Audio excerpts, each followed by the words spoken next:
livro de 2 Coríntios, no capítulo 4, os versículos 7 a 9, o apóstolo Paulo diz: temos, porém, este tesouro em vasos de barro,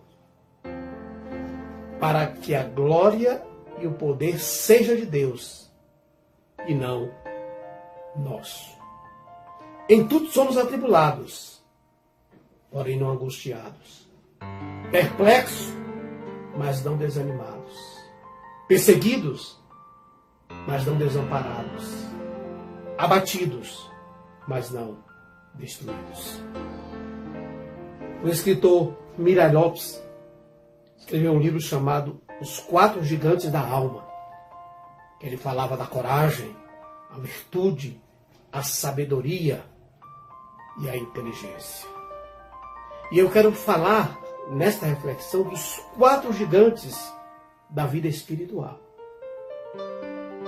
O versículo de número 7 desse capítulo 4 de 2 Coríntios já diz e já explica por que essas coisas acontecem em nossas vidas. Tribulação, perplexidade, perseguição e abatimento. 4 coisas que nós não podemos fugir. Versículo 4 diz: temos, porém, esse tesouro em vaso de barro, para que a glória seja de Deus e não nossa. Primeira coisa, você passa por todas essas lutas, essas tribulações, essas perseguições, esses abatimentos, para que a glória seja revelada na tua vida, a glória de Deus. Ele diz, para que a glória seja de Deus e não nossa. A gente conhece a história e sabe que todos os grandes homens quiseram ocupar o lugar de Deus e todos foram fadados ao fracasso. Nós temos a história de Titanic, o grande navio. E o capitão, quando foi da inauguração, ele batizou o navio com champanhe e disse: esse aqui nem Deus afunda. E não bastou nem a mão de Deus, não bastou nada, bastou um pequeno iceberg para quebrar todo o navio e aquele desastre. Quantas pessoas morreram? Voltaire, que foi um grande cientista, um grande pensador da humanidade, ele disse: no futuro, não é? A Bíblia será uma peça ultrapassada de museu e as igrejas convertidas em escola do saber e da razão. Voltaire já morreu há muitos anos, não tem mais nem pó, não tem mais nem cinza, e a Bíblia continua sendo esta palavra transformadora para a honra e para a glória de Deus. A Bíblia continua sendo a palavra transformadora de Deus para aquele que crê. E as igrejas continuam sendo porta de salvação, esperança do mundo para aqueles que buscam o Evangelho verdadeiro. E Paulo começa a falar dos gigantes da fé. Ele diz: em tudo somos atribulados, mas não angustiados.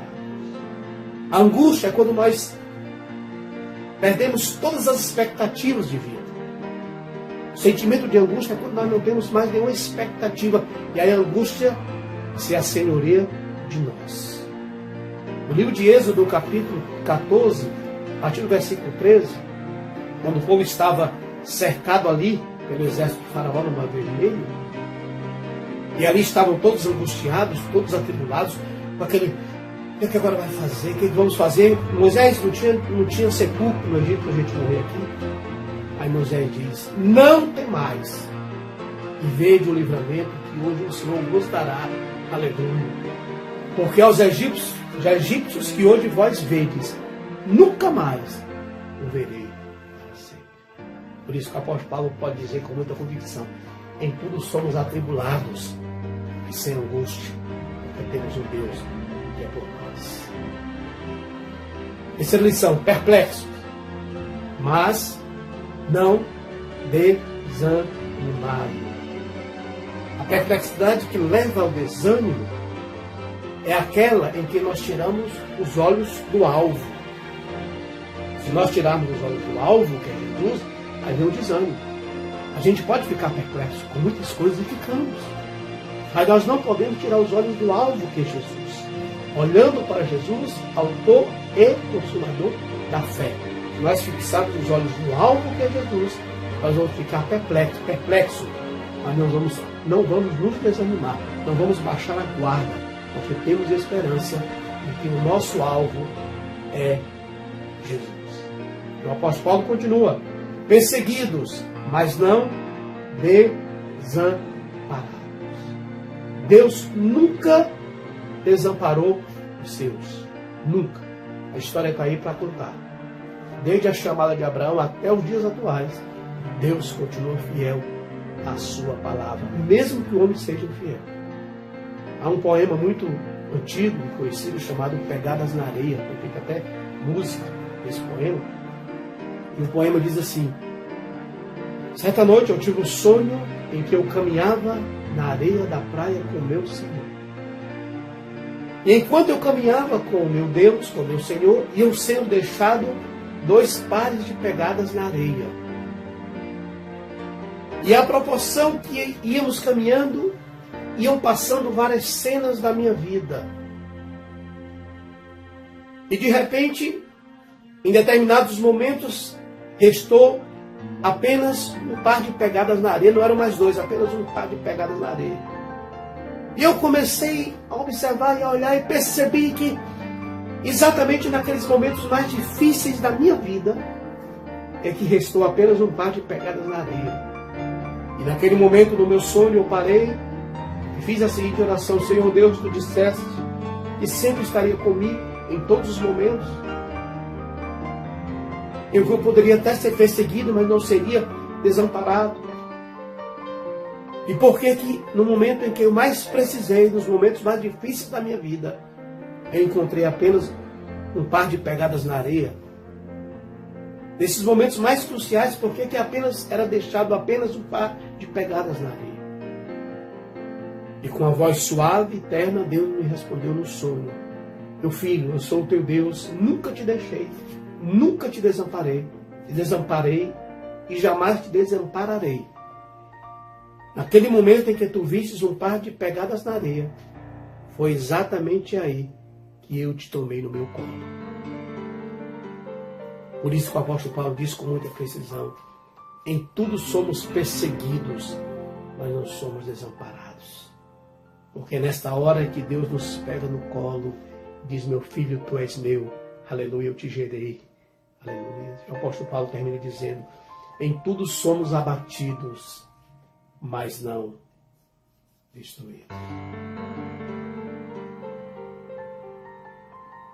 Na Roma antiga, os imperadores não sabiam o que estava acontecendo com aqueles homens que eram atirados às arenas, onde os seus corpos eram ateados fogos para iluminar os banquetes dos imperadores, e aqueles homens morriam glorificando a Deus, aqueles homens morriam exaltando esse Deus, porque eles diziam o seguinte: nós estamos abatidos, mas nós não estamos destruídos, porque na última página do livro da tua vida está escrito: você é um campeão de Deus, você é uma campeã de Deus. Isso não é clichê, isso não é jargão evangélico, isso é a pura realidade, porque a Bíblia diz: em todas estas coisas somos mais do que vencedores. Eles não entendiam por que aconteciam isso.